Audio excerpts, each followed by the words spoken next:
रात की ठंडी हवा पहाड़ी सड़क पर धीरे धीरे बह रही थी। एक तरफ घना जंगल था जो अंधेरे का समुंदर लगता था, और दूसरी तरफ चोटी तक जाती हुई वो टेढ़ी मेढ़ी रोड, जहां से नीचे बंगलों की हल्की सी रोशनी चमकती दिखती थी। डेप्यूटी कमिश्नर का बंगला और उसके आसपास के खुले मैदान, आम के पेड़ और बीच से बहता हुआ पतला सा नाला, ये पूरा इलाका दिन में शांत लगता था, लेकिन रात होते ही डर की चादर ओढ़ लेता था। इसी खौफ भरी जमीन पर मौजूद थे famous Hunter JE. Carrington Turner. लंबा कद, तेज नज़र और चेहरे पर सुकून।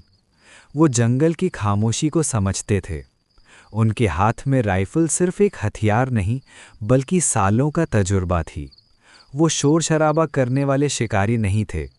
वो इंतज़ार करता थे, हवा की दिशा पढ़ते थे, पेड़ों की खड़बड़ाहट सुनते थे और अंधेरे में भी निशान देख लेते थे। लेकिन इस बार शिकार सिर्फ एक जानवर का नहीं था। पहाड़ी सड़कों, बंगलों के आंगन और गांव के मवेशी खानों में एक खौफ का साया मंडरा रहा था। एक बाघ जो रात की तरह खामोश और मौत की तरह अचानक आता था।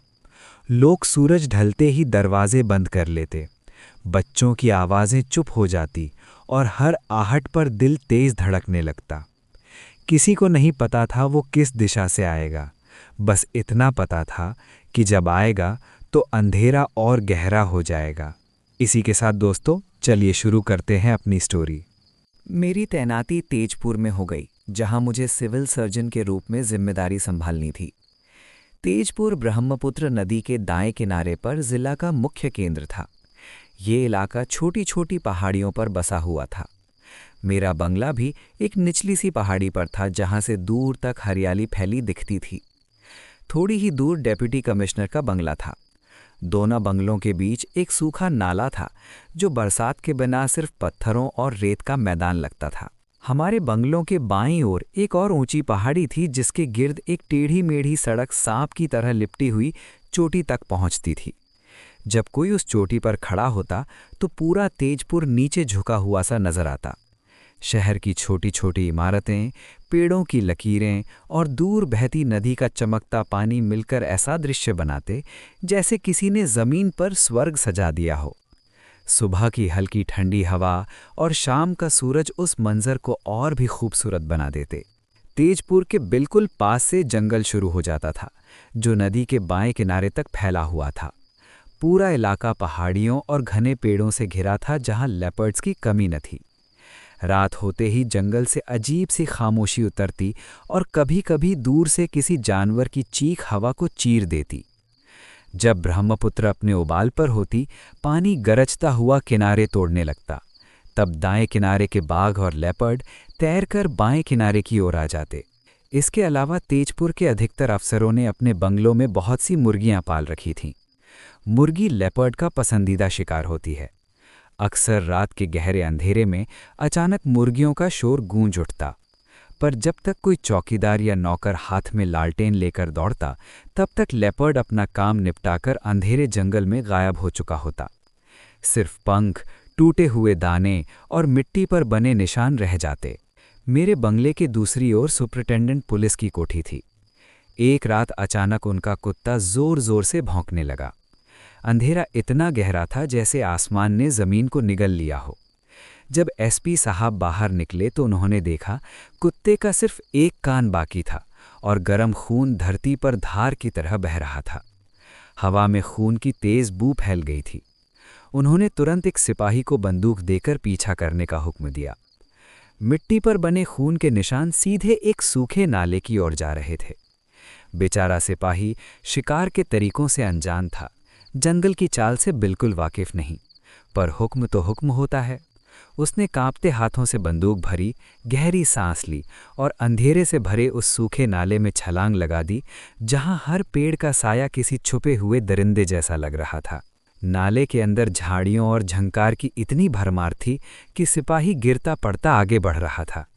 अंधेरा घना था, हवा में मिट्टी और सूखे पत्तों की खुशबू घुली हुई थी। अचानक पीछे से लेपर्ड बिजली की तरह उसके कंधों पर टूट पड़ा।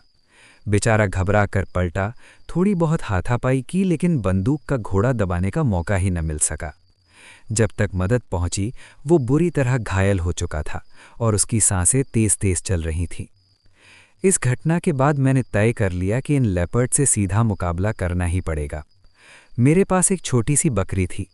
मैं उसे रात को मचान के सामने बांध देता। कभी वो शांत बैठकर जुगाली करती रहती, कभी हल्की सी घास चबाती। लेकिन जैसे ही आसपास लेपर्ड की हल्की सी भी आहट होती, बकरी अचानक सतर्क हो जाती। बैठी होती तो तुरंत खड़ी हो जाती, सीधा अंधेरे जंगल की ओर देखने लगती, या अपने दाएं आगे वाले खुर से जमीन को खुरचने लगती। उसकी आंखों में डर की चमक और कानों की हल्की सी हिलजुल मुझे पहले ही चेतावनी दे देती।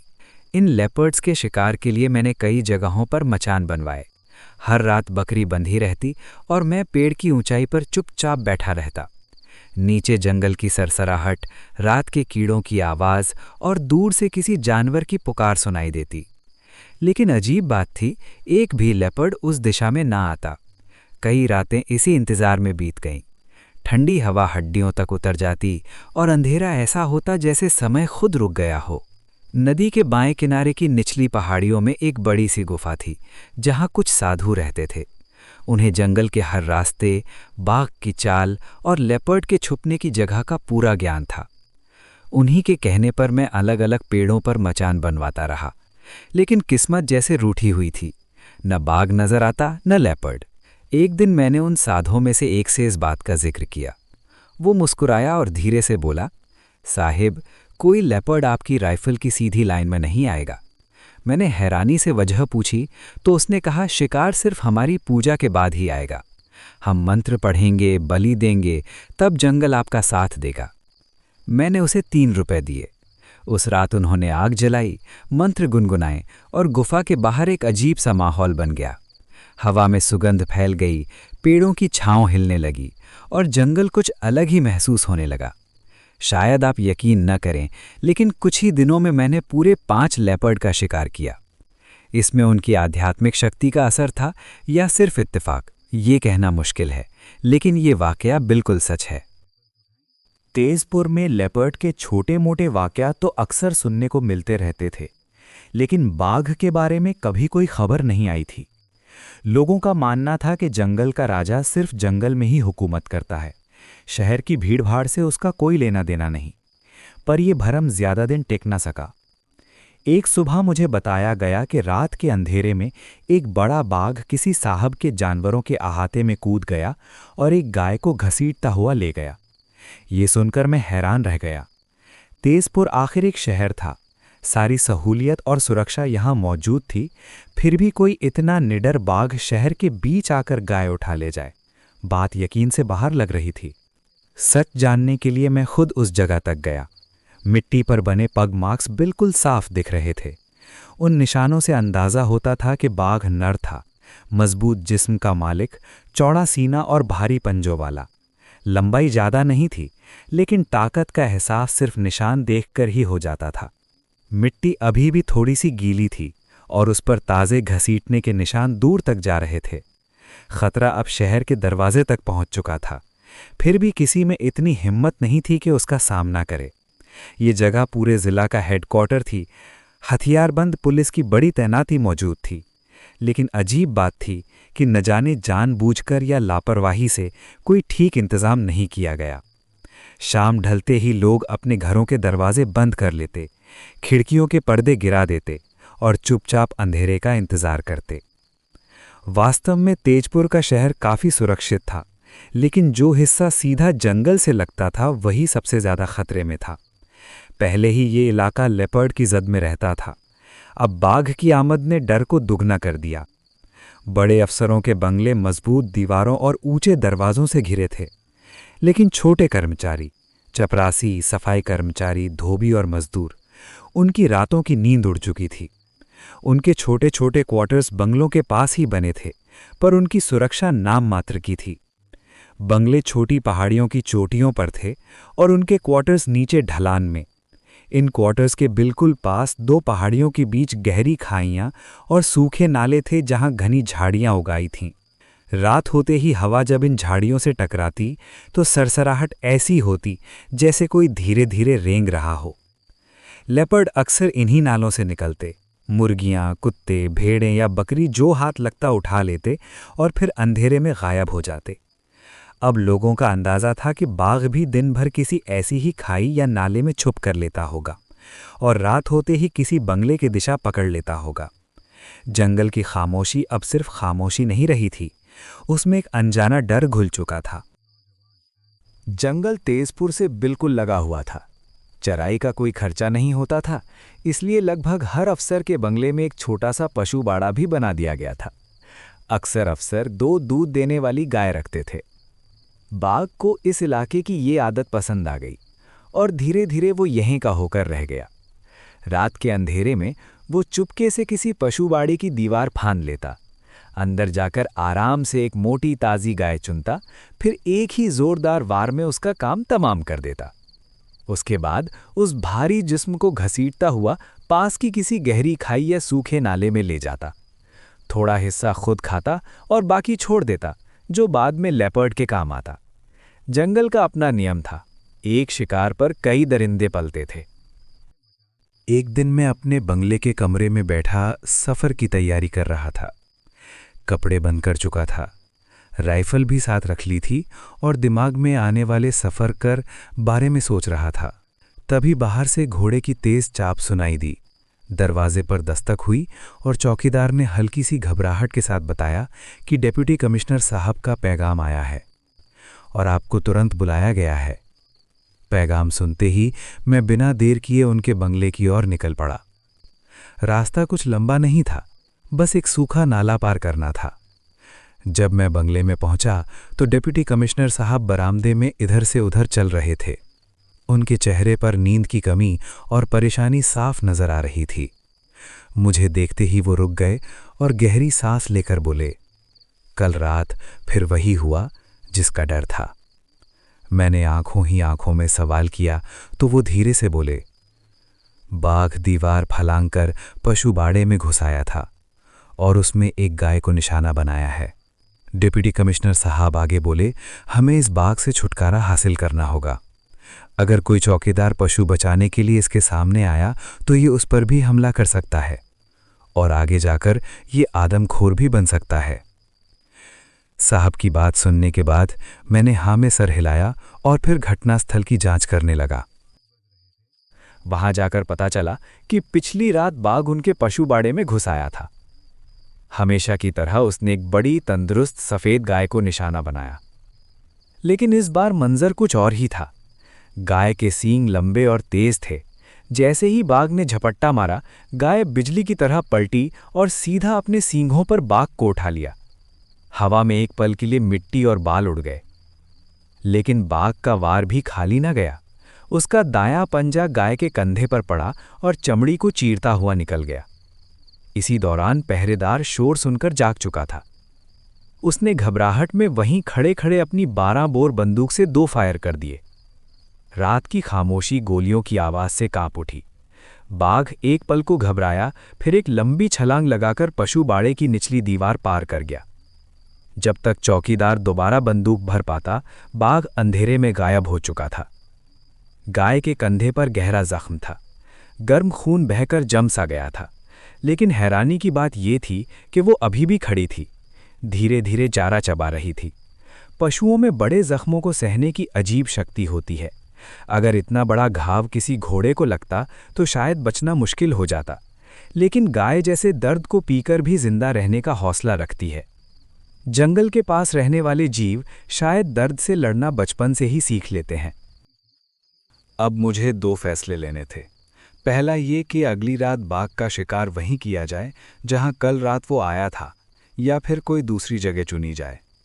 दूसरा सवाल ये था कि मचान के सामने वही घायल गाय बांधी जाए या मेरी पुरानी आजमाई हुई बकरी जो लेपर्ड के शिकार में बार बार काम आ चुकी थी। पहले सवाल पर मैंने गहरा सोचा।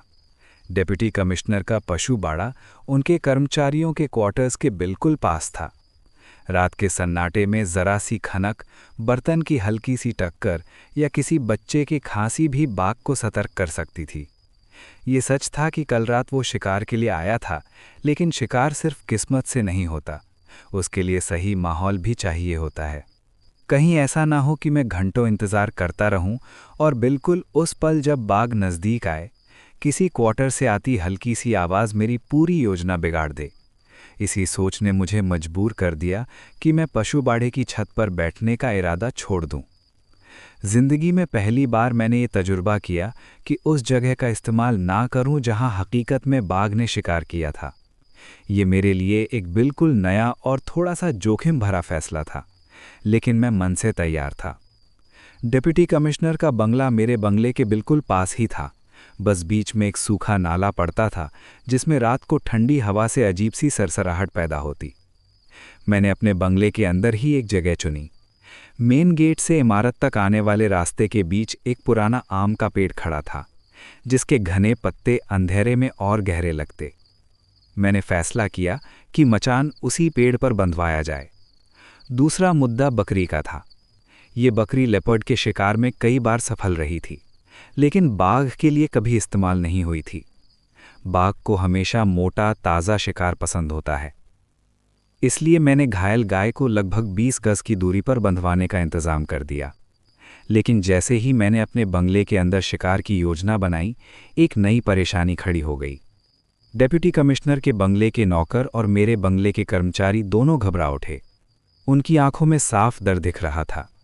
उनका कहना था कि अगर बाघ घायल गाय की खुशबू से खिंचकर आ गया तो उन छोटे छोटे क्वार्टर्स में रहने वालों की जान खतरे में पड़ जाएगी।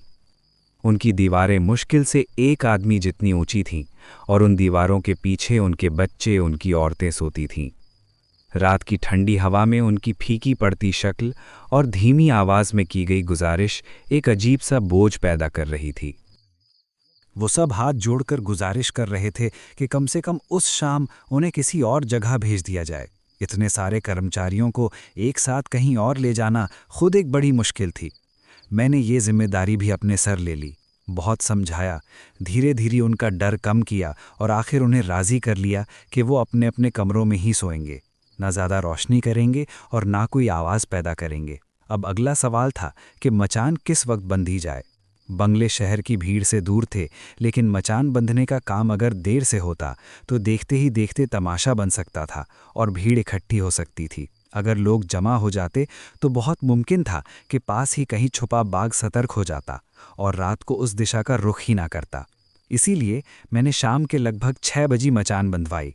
उसी वक्त मैंने अपना शिकारी झोला उठाया, जिसमें राइफल, गोलियां, एक रिवॉल्वर और लंबा शिकारी चाकू था, और सीधा पेड़ पर चढ़ गया। मचान को हर ओर से देखकर पक्का कर लिया कि कहीं कोई कमजोरी ना हो। लकड़ी की खुशबू, रस्सी की कसाई और पेड़ के पत्तों से पूरी तरह छिपा हुआ मचान बेहतरीन लग रहा था। तसल्ली होने के बाद मैं नीचे उतर आया और रात का खाना खाने लगा। 7 बजे तक खाना खत्म किया, अपने एक विश्वसनीय नौकर को साथ लिया और अपनी खास बनवाई हुई सीढ़ी से दोबारा मचान पर जा बैठा। नौकर ने सीढ़ी हटाकर पेड़ के नीचे झाड़ियों में छुपा दी ताकि कोई अनजानी हलचल ना हो। रात चांदनी थी, सफ़ेद रोशनी हर ओर बिखरी हुई थी। पेड़ों की छाया ज़मीन पर अजीब नक्श बना रही थी। हवा ठंडी थी और दूर जंगल से कभी कभी रात के पक्षियों की आवाज़ सुनाई देती। मंजर इतना सुंदर था कि पल भर को डर भूल जाता। लेकिन मेरी सारी हिदायत के बावजूद कभी किसी क्वार्टर से किसी बच्चे की हल्की सी सिसकारी या धीमी सी आवाज़ आ जाती तो मैं तुरंत सतर्क हो जाता।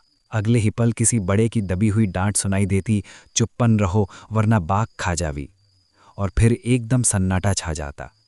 मज़ेदार बात यह थी कि डांटने वाला खुद समझता कि उसकी आवाज़ तो निकली ही नहीं। कुछ देर तक ये सिलसिला चलता रहा। धीरे धीरे बच्चों की आवाज़ें कम होती गईं, शायद नींद उन पर हावी हो चुकी थी। और जब बच्चे सो गए तो डांटने की फुसफुसाहट भी खत्म हो गई। अब चारों ओर गहरा सन्नाटा था, सिर्फ पत्तों की हल्की सी सरसराहट और दूर कहीं जंगल की सांस लेती हुई खामोशी महसूस हो रही थी। मैंने धीरे से घड़ी की ओर देखा। 10:30 बज रहे थे। मेरे बाएं हाथ की ओर जंगल से उठी हुई एक पहाड़ी थी, जिसकी चोटी तक एक पतली सी सड़क जाती थी। दिन के वक्त लोग उस चोटी पर खड़े होकर दूर दूर तक का नज़ारा देखते थे। आज रात चांदनी में वो सड़क चांदी की लकीर जैसी चमक रही थी। बाघ दिन भर कहाँ छुपा रहता है, इस बात का कोई अंदाज़ा नहीं था। अब घड़ी ने 11 बजा दिए थे। मेरी नज़र अनजाने में उसी सड़क पर टिक गई। जंगल की अंधेरी रेख से अचानक एक जानवर बाहर निकला। उसका आकार छोटे खच्चर जैसा लग रहा था। पहले वो रुककर सड़क की ओर देखने लगा, फिर धीरे से दाएं और बाएं गर्दन घुमाकर आसपास का जायजा लेने लगा। कुछ पल बाद वो सड़क के बीचों बीच खड़ा डिप्टी कमिश्नर के बंगले की दिशा में घूर रहा था। अब मेरी सारी तवज्जो उसी पर जम चुकी थी। चांदनी तेज थी, लेकिन फासला इतना था कि उसके जिस्म पर धारियां साफ नजर नहीं आ रही थीं। फिर भी उसकी चाल, उसका हर कुछ कदम पर रुक जाना, फिर हवा सूंघकर आगे बढ़ना, ये सब देखकर दिल कह रहा था कि ये कोई आम जानवर नहीं, ये बाघ ही हो सकता है। शायद वही जो कल रात गाय को ले गया था। बाघ धीरे धीरे बंगलों की ओर बढ़ने लगा। अब वो उस मोड़ पर था जहां पहाड़ी की सड़क नीचे आकर बंगलों वाली सड़क से मिलती थी। एक पल के लिए उसका रुख सीधा मेरे बंगले की ओर हो गया। उसने बस एक कदम ही बढ़ाया था कि अचानक डिप्टी कमिश्नर के किसी नौकर को जोर की खांसी आ गई। आवाज रात की खामोशी को चीर गई। बाघ बिजली की तरह पलटा और तेज चाल से वापस पहाड़ी की ओर लौट गया। मेरा दिल एक पल को बैठ सा गया। मैं अंदर ही अंदर उस नौकर को कोसने लगा जिसने बना बनाया मौका गवा दिया था। सच तो ये था कि अगर इन सब को कहीं दूर भेज दिया जाता तो बेहतर होता। वो खुद भी यही चाहते थे, लेकिन अब पछताने से क्या होता। कुछ लम्हों बाद फिर से पत्तों की हल्की सी सरसराहट सुनाई दी। बाघ वापस आ रहा था। इस बार उसकी चाल और भी सतर्क थी। हर कदम सोच समझ कर रख रहा था, हवा को सूंघता, अंधेरे को परखता हुआ। फिर वही चौराहा, वही मोड़, और उसकी आंखें सीधा मेरे बंगले की ओर टिक गईं। अब वो मेरी राइफल की सीधी लाइन में था, बस एक सही पल का इंतजार बाकी था। मैंने अपने हाथ राइफल पर और मजबूत कर लिए, सांस धीमी कर दी, उंगली ट्रिगर के पास ठहर गई। लेकिन अगले ही पल बाघ पलटा और अंधेरे जंगल में यूं घुल गया जैसे कभी था ही नहीं। मेरी मुट्ठी अपने आप भींच गई, दिल में जलन सी उठ गई। खुद पर गुस्सा आ रहा था, पर अब पछताने से क्या होता। मैंने धीरे से खुद से कहा, आज की बाकी रात मचान पर यूं ही जाया करनी पड़ेगी। नीचे बंधी गई आराम से बैठी चारा चबा रही थी। बंगलों के अंदर गहरी खामोशी उतर चुकी थी। जो नौकर खांसता था, शायद वो भी सो चुका था। बाघ आकर जा चुका था और अब उसके वापस आने की उम्मीद बहुत कम लग रही थी। फिर भी मेरी नज़रें बार बार गई पर टिक जातीं। हवा में सर्दी घुल चुकी थी, रात का सन्नाटा कानों में गूंज रहा था। अचानक मुझे लगा जैसे मेरे मवेशी खाने में भगदड़ मच गई हो। दिल जोर से धड़का, पर अगले ही पल सब कुछ बिल्कुल शांत। मैं चौकीदार को आवाज़ देने ही वाला था कि पेड़ के नीचे से एक भारी दहला देने वाली गरज सुनाई दी। उस गरज ने रात की नींद को चीर के रख दिया, और उसी पल बाघ बिजली की तरह झपटकर गई की गर्दन पर था। उसने अपने दोनों पंजों से बैठी हुई गई की गर्दन को जकड़ लिया। उसका जबड़ा खुला हुआ, लंबे तेज दांत गर्दन की ओर बढ़ रहे थे। उस पल वक्त रुक सा गया। मैंने बिना सोचे ट्रिगर दबा दिया। राइफल से आग का एक शोला निकला। धमाके की गूंज पेड़ों से टकराकर लौट आई। बाघ उछलकर सीधा उस पेड़ के तने से जा लगा जहां मैं मचान पर बैठा था। उसके पंजे पेड़ की छाल को चीरते हुए नीचे जमीन तक फिसल गए। वो उठा, फिर लड़खड़ाया और मेरी नज़रों से ओझल हो गया। उसकी गरज पहले से कहीं ज्यादा भयानक थी, ऐसी गरज जैसे जिंदगी अपनी आखिरी सांसें ले रही हो। फिर एक जोर की आवाज आई, जैसे कोई भारी जिस्म फिसलकर नीचे गिरा हो। अंदाजा हुआ कि बाघ फिर उछलकर उस नाले में जा गिरा जो मेरे और डिप्टी कमिश्नर के बंगले के बीच था। नाले से उसकी गरज लगातार सुनाई दे रही थी। गोली जानलेवा जगह लगी थी, पर मौत तुरंत नहीं हुई। भागने की ताकत भी नहीं बची थी। वो उठता, दर्द से कराह कर गिर जाता, फिर उठता, फिर गिर जाता। उसकी हर हरकत में तड़प थी, एक लंबी कष्ट भरी जंग जो उसे मौत तक ले जा रही थी। सुबह जब रोशनी फैली तो आम के पेड़ के बिल्कुल नीचे ढलान पर बाघ की लाश मिली। मैंने नौकरों को बुलाया। सबने मिलकर उस भारी जिस्म को उठाया और मेरे बंगले के बरामदे के सामने रख दिया। वो एक नर बाघ था, खूबसूरत। उसकी खाल चमक रही थी, रेशम जैसी नरम। उसकी लंबाई 9 फुट 4 इंच निकली। उसी हालत में मेरी बेगम ने उसकी तस्वीर ली। कैमरे की आंख ने उस शानदार बाघ की आखिरी छवि को हमेशा के लिए कैद कर लिया, और जंगल की वो रात मेरी जिंदगी की यादों में हमेशा के लिए बस गई। उस सुबह सूरज की रोशनी जब पहाड़ी सड़क पर फैली तो रात का वो डर धीरे धीरे धुंध की तरह उठने लगा। जंगल वही था, पेड़ वही थे, नाला वही बह रहा था, लेकिन माहौल बदल चुका था। रात भर जो खौफ हवा में घुला हुआ था, अब उसकी जगह एक गहरा सुकून था। ये शिकार सिर्फ एक बाघ का खात्मा नहीं था, ये उन बेचैन रातों का अंत था जहां हर आहट मौत का पैगाम लगती थी।